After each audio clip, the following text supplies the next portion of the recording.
হয়তো কোথাও ফেলে দিয়েছে বা কোথাও লুকিয়ে রেখেছে। ডাস্টবিনটা একবার দেখে নিই।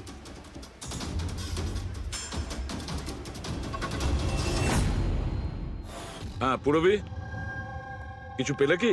স্যার ডাস্টবিন থেকেই ফটোর টুকরোগুলো পেয়েছি, ওটাই জুটছি। 5 মিনিট। ঠিক আছে স্যার, হ্যাঁ স্যার সোনিয়া যে কলোনিতে থাকে সেখানে গিয়ে জিজ্ঞাসাবাদ করেছি আমরা, কিন্তু ওখানে সবাই বলছে যে ও খুব ভালো আর দয়ালু মনের মহিলা ছিল। এর নাম সোনিয়া। এ অনেকবার আমার কাছে নিজের পরিবার, বাচ্চাদের আর ঘরবাড়ির কথা বলেছে। সে আজকে কাউকে খুন করলো? আরো একটা কথা জানা গেছে স্যার, 7 মাস আগে সোনিয়া 10 বছরের ছেলে কোনো একটা অ্যাক্সিডেন্টে মারা গেছে। তারপর থেকে খুব ডিপ্রেশনে ছিল। এই কেসটা তো একেবারে তন্ময়ের মতন কেস। তন্ময় ওই ছেলেটাকে মেরেছিল, তখনও ডিপ্রেশনে ছিল। তন্ময় আর ওর গার্লফ্রেন্ডের কিছু মাস আগে ব্রেকআপ হয়ে গেছিল। ও কিছুটা ডিপ্রেশনে ছিল। আর স্যার সোনিয়ার যে ল্যাপটপ ছিল সেটা তন্ময়ের ল্যাপটপের মতো একদম খালি রয়েছে। বোঝো, স্যার এটা তো একদমই হতে পারে না যে দুজন সাধারণ মানুষ খুন করে আবার আত্মহত্যাও করে নিয়েছে। দুটো কেসের মধ্যে কোনো না কোনো সম্পর্ক তো নিশ্চয়ই আছে। হ্যাঁ স্যার, হ্যাঁ স্যার জুড়ে গেছে স্যার। নেহার ছবি এটা।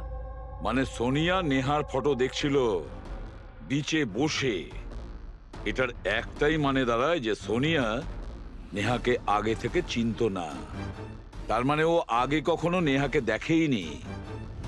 তার মানে স্যার, এই সোনিয়া নেহার খুনটা অন্য কারোর কথা শুনে করেছিল। কিন্তু স্যার, কেউ মিডল ক্লাস বাড়ির একটা মেয়েকে মেরে ফেলার জন্য কন্ট্রাক্ট কেন দিতে যাবে? সেটাই তো বুঝে উঠতে পারছি না। সে যেই হোক না কেন, তন্ময়কে কন্ট্রাক্ট দিয়েছিল যে ওই ছেলেটাকে খুন করার জন্য, আর তারপরে সোনিয়াকেও কন্ট্রাক্ট দিয়েছিল নেহাকে মারার জন্য। তবে স্যার এই খুনিকে আমাদের তাড়াতাড়ি ধরতে হবে, না হলে জানি না হয়তো এরকম কাজ করতে আরো অন্য কাউকে বাধ্য করছে। খুব মন দিয়ে দেখো এই ফটোটা, এই ফ্রেমটা দেখতে পাচ্ছো? আরে হ্যাঁ স্যার, ফটোটা ক্রপ করা হয়েছে নাকি? হ্যাঁ ফ্রেডি, এই যে বর্ডারটা দেখছো এটা ফটো ফ্রেম। অন্য কোনো ফ্রেম থেকে জুম করে এই ফটোটা তোলা হয়েছে। এই যে এই মাঝখানে কাঁচের রিফ্লেকশনও আছে। তার মানে কেউ এই ফটো ফ্রেম থেকে ছবি তুলে এই ফটো সোনিয়াকে দিয়েছিল। আর নেহার এই ফটো ফ্রেম হয়তো ওর পরিবারের কারো কাছে থাকবে, না হলে ওর বিশেষ কোনো বন্ধুর কাছে।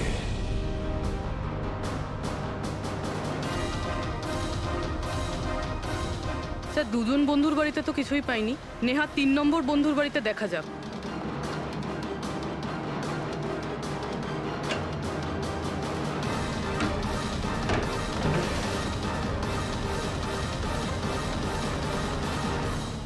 স্যার, হ্যাঁ পুরবি, স্যার এটা তো সেই ছবিটা।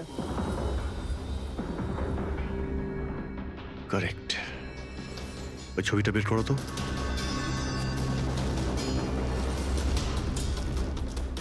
ফ্রেমটাও এটাই, আর এই ছাদের রিফ্লেকশনও এতে দেখা যাচ্ছে।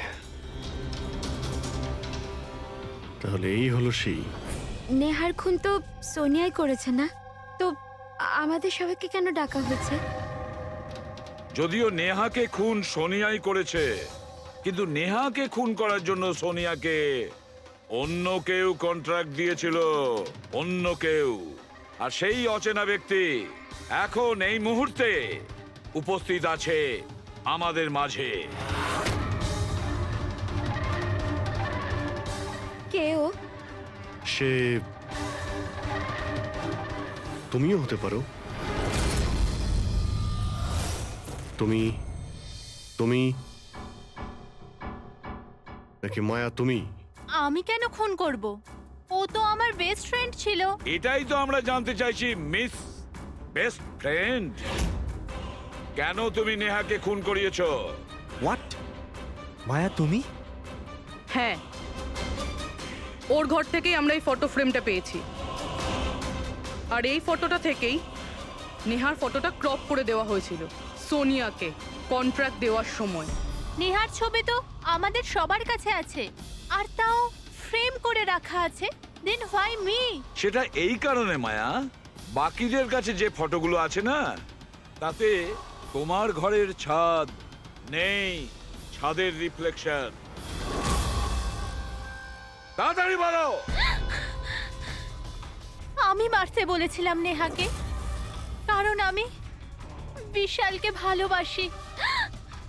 আর নেহা প্রথম থেকে এই কথাগুলো জানতো। নেহা আমার বেস্ট ফ্রেন্ড ছিল, ও আমার ফিলিংস নিয়ে একটুও ভাবেনি। এরা দুজন বিয়ে করতে চলেছিল। কিন্তু মায়া, তুমি এটা কেন করলে? তুমি জানোই তো যে আমি নেহাকে কতটা ভালোবাসি, তাই না? যদি আমি নিজের ভালোবাসা না পাই, তো অন্য কেউ সেটা পাবে না।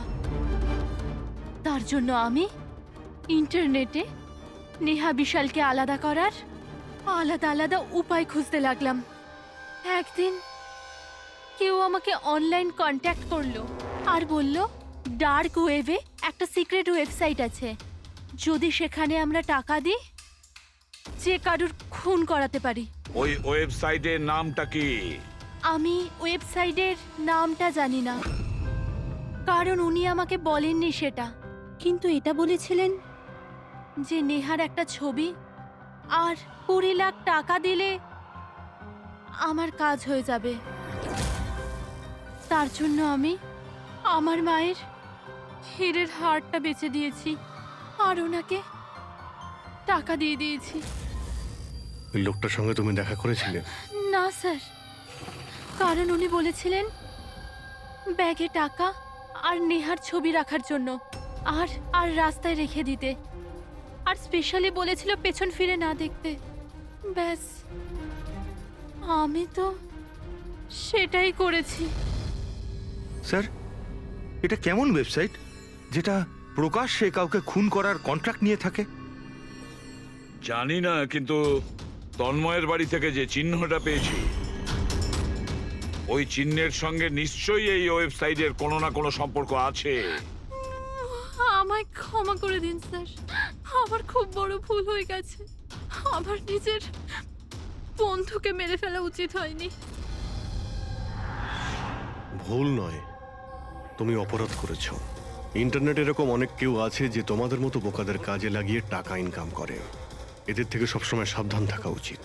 আমার ভুল হয়ে গেছে, প্লিজ ক্ষমা করে দিন। মায়া, ক্ষমা করলে আইন তোমাকে করবে, কিন্তু তোমাকে আমাদের সাহায্য করতেই হবে, বুঝেছো?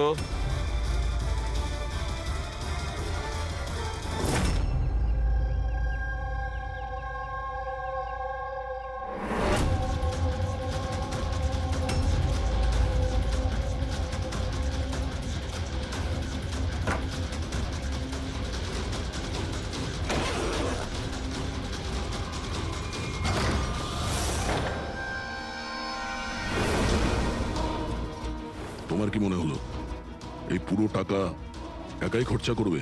হ্যাঁ, সিআইডি এখানে? এটা আমাদেরই প্ল্যান ছিল, তোমাদের মতো লোকেদের কাছে পৌঁছানোর জন্য।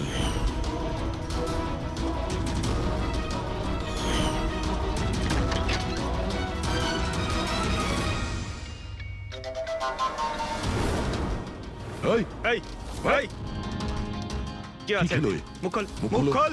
মুখ খোলো। এই এ তো মরে গেল। স্যার, এর নিশ্চয়ই কোনো বস আছে স্যার, ওই ওয়েবসাইটের, যারা মানুষকে মারার কন্ট্রাক্ট নেয় স্যার।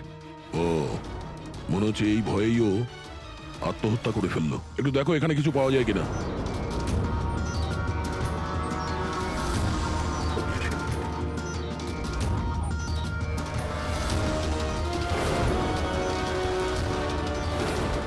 স্যার, হ্যাঁ, এর কম্পিউটারে কতগুলো নামের লিস্ট রয়েছে। এই দেখুন স্যার, এই ডিপ্রেশন রিলেটেড একটা ওয়েবসাইট রয়েছে স্যার, যার মেম্বার এরা ডিপ্রেশনের ব্যাপারে একে অপরের সঙ্গে সব শেয়ারও করেছে। এই ডিপ্রেশনের রুগীদের ডেটা কেন রেখেছে? এই দেখুন স্যার, এই সোনিয়া স্যার, ও লিখেছে যে আমার মেয়ের মৃত্যুর আঘাত আমি সহ্য করতে পারবো না। একটা কাজ করো, স্ক্রল করো নিচে, হতে পারে তন্ময়ও আছে এর মধ্যে। স্যার এই দেখুন, আমার আরতি আমায় ছেড়ে দিয়েছে আমার এই পৃথিবীতে বেঁচে থেকে আর কোনো লাভ নেই, আমার জীবনে আর কোনো উদ্দেশ্যই নেই। তার মানে কেউ তো আছে যে ডিপ্রেশনে ভোগা লোক দিয়ে এইগুলো করাচ্ছে, ওদের ভুল বোঝাচ্ছে, যাতে এই লোকগুলো অন্য কাউকে খুন করে নিজের জীবন দিয়ে দেয়। পঙ্কজ, একটা কাজ করো, এই লিস্টে যত নাম আছে আমাদের সবার সঙ্গে কন্ট্যাক্ট করতে হবে। লিস্টে নাম অনেকগুলো আছে আর সময়ও কম আমাদের কাছে। চলো। স্যার, ওই লিস্টে যাদের নাম ছিল আমি সবার সঙ্গেই কথা বলেছি, কিন্তু স্যার আমি তেমন কিছু জানতেই পারিনি। একটা মেয়ের ব্যাপারে বলছিলে না, কি নাম ওর? হ্যাঁ স্যার, ওকে পুরবি নিয়ে আসছে। ওকে, আসুন স্যার, এই সেই মেয়ে। ওর স্বামীর মৃত্যুর পর ওই ফোরামে ওই পোস্ট লিখতো। হ্যাঁ স্যার। শোনো, এই সিম্বলটাকে দেখো। স্যার, এটা তো ওই চিহ্নটাই যেটা ওই। দেখুন, আপনি ভয় পাবেন না, এই ব্যাপারে আপনি যা যা জানেন সব বলে দিন। স্যার, অ্যাকচুয়ালি কিছু সপ্তাহ আগে আমার কাছে একটা মেল আসে, যেটায় লেখা ছিল যে কেউ একটা ওয়ার্কশপ করছে, যেটায় তারা ওই লোকগুলোকে সাহায্য করতে চেয়েছিল যারা নিজের কাউকে হারিয়েছে। ও, তো ব্যাস, আমি ওই ওয়ার্কশপের জন্য হ্যাঁ বলে দিয়েছিলাম। তারপরে? তার কিছু সপ্তাহ বাদেই পোস্টে একটা চিঠি আসে, আর আমি ওই ওয়ার্কশপের জন্য বেরিয়ে পড়ি। আর তারপর ওরা আমায় ভ্যানে করে নিয়ে যায়, যেটা একটাও জানলা ছিল না। তারপর আমি একটা অদ্ভুত জায়গায় পৌঁছলাম,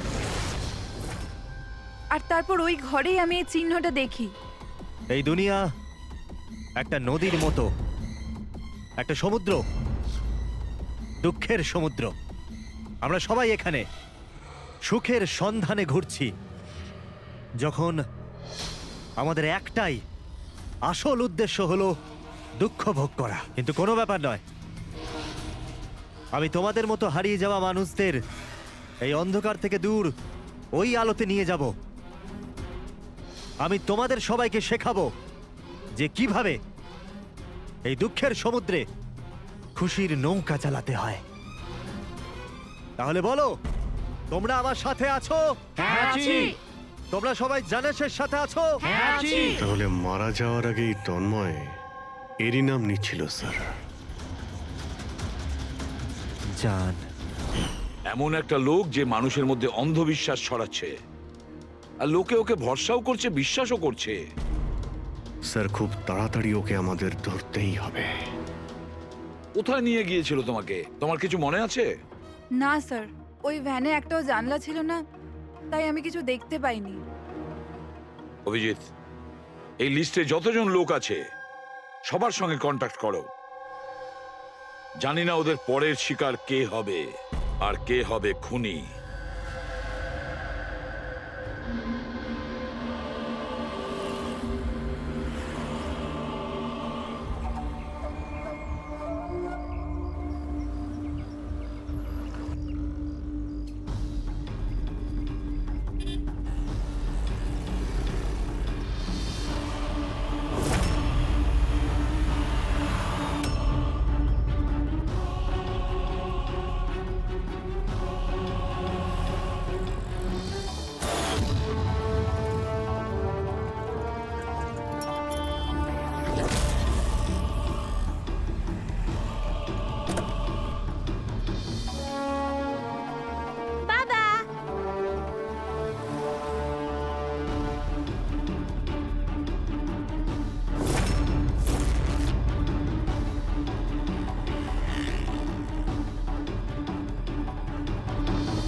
কফি শপ পৌঁছো এখন এক্ষুনি?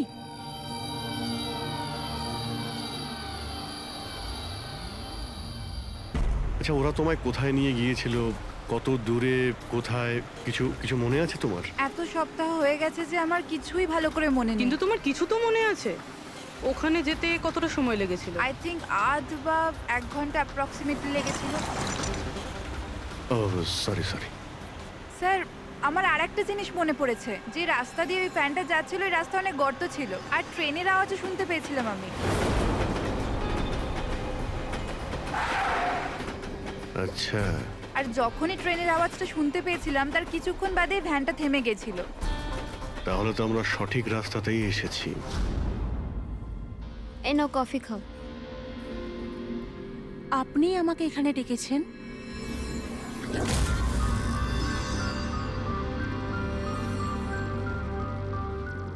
কি হলো? কাজটা মাঝপথে কেন ছেড়ে এলে? আমার দ্বারা এটা হবে না। একটা নিরীহ বাচ্চাকে অনাথ করতে চাই না। আমি না কারোর প্রাণ নেব আর না নিজের প্রাণ দেব। জেনিসকে দেওয়া কথা এত সহজেই তুমি ভুলে গেলে? দুঃখ থেকে তুমি মুক্তি পেতে চাও না? আমি এটা খুব ভালো করে বুঝতে পেরেছি। দুঃখের থেকে মুক্তি পেতে নিজের প্রাণ নয়, বরং জীবনের সমস্যা থেকে লড়াই করে পাওয়া যাবে। এই জন্য আমি ভেবে নিয়েছি, আমি আমার জীবনে নতুন করে বাঁচতে চাই।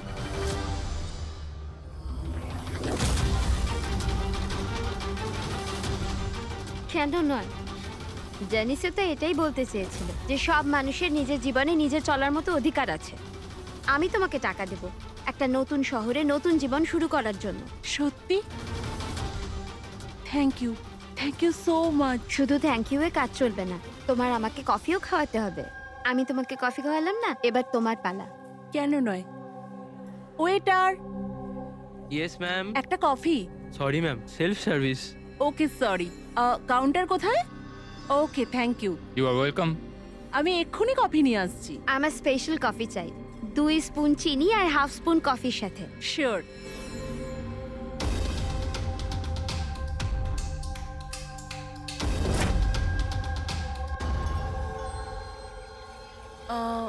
এক কাপ কফি, মিল্ক 1 চামচ, চিনি। কি বলেছিল জিজ্ঞেস করি।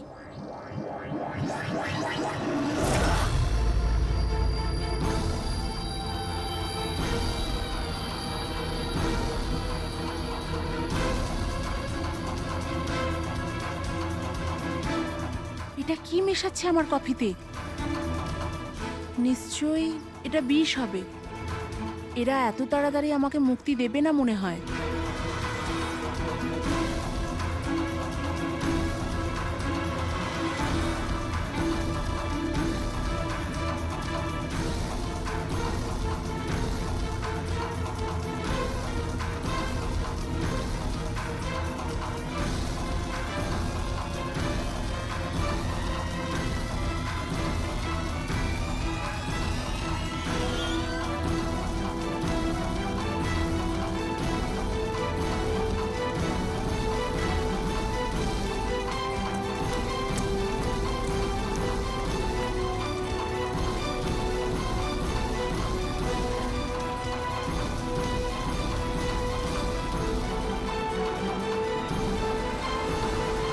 হ্যালো, একটা খারাপ খবর আছে। মিশন ফেল হয়ে গেছে। ওই মেয়েটা পালিয়ে গেছে। কোনো ব্যাপার নয়, দুনিয়াটা এত বড় নয় যে কেউ জানাসের হাত থেকে পালাবে। সবাইকে কাজে লাগিয়ে দাও, প্রত্যেককে মেসেজের সাথে একটা করে ফটো পাঠিয়ে দাও। আর হ্যাঁ, 1 ঘন্টার মধ্যে আমি ভালো খবর শুনতে চাই। খারাপ খবর নয়, অনন্যার মৃত্যুর ভালো খবর। স্যার, এই রেলওয়ে ট্র্যাক্সের কাছে তো এটাই শেষ জায়গা। বেশিরভাগ সময় শেষ জায়গাতেই সাফল্য পাওয়া যায় Purabi.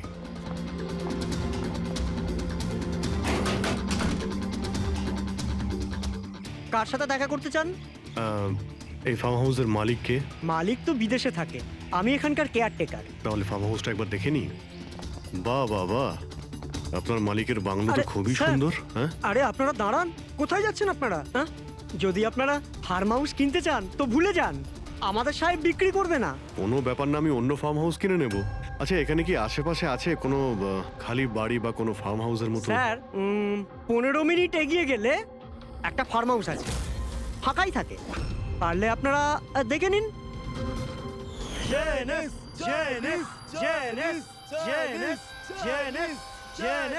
Thank you. Sir sir এটাই ওই জায়গা, এই লোকটা ওই রিংটাই পড়ে আছে।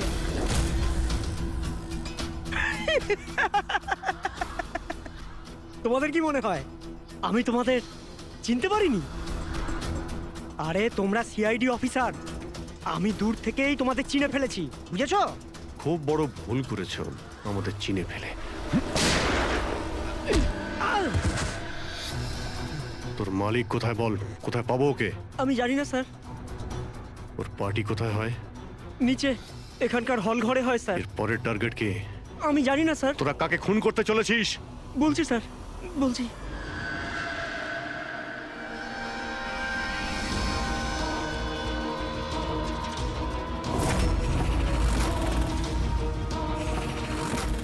কোথায় লুকোবো আমি ওদের থেকে?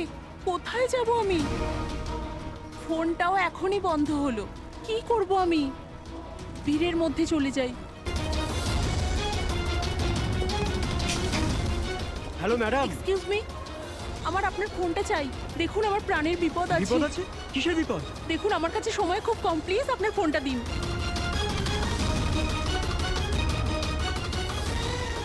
ফোনটা তোলো।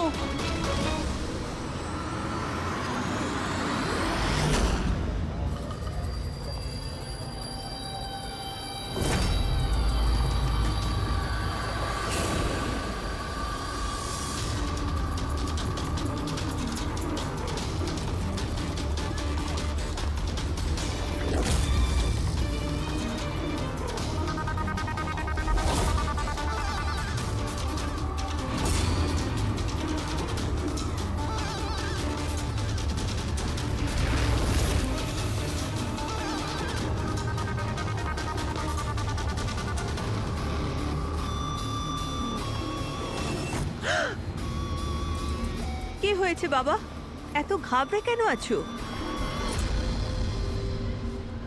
আমাকে কেউ মারতে চায়। মারতে চায়? তুমি ভয় পেও না, আমি এখনই সিআইডি কে ফোন করছি। তুমি এখানে কোথাও লুকিয়ে পড়ো।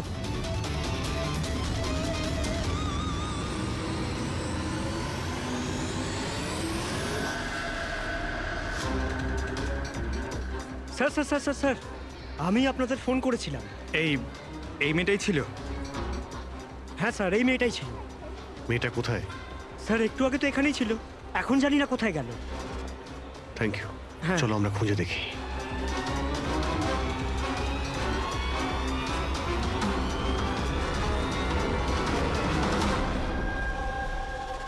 এই শোনো। কি হয়েছে? সরি, আপনি এই মেয়েটাকে দেখেছেন? আপনি কে? আরে বাবা, আমি সিআইডি অফিসার। দেখেছেন আপনি ওকে? একটু ভালো করে দেখুন। না।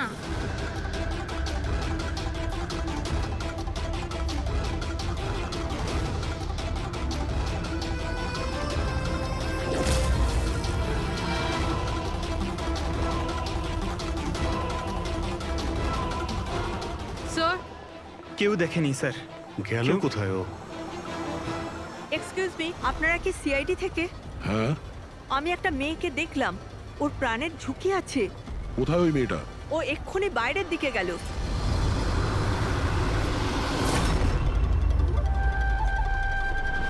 আমি তো এখানে, উনি সিআইডি কে বাইরে কেন পাঠাচ্ছেন? স্যার,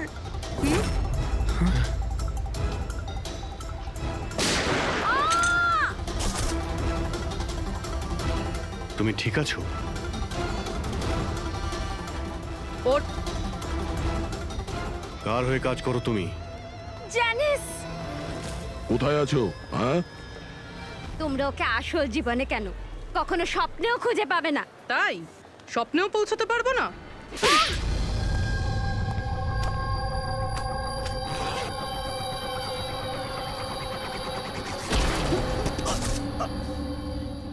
আরে স্যার, আপনি যাচ্ছেন কোথায়? হ্যাঁ,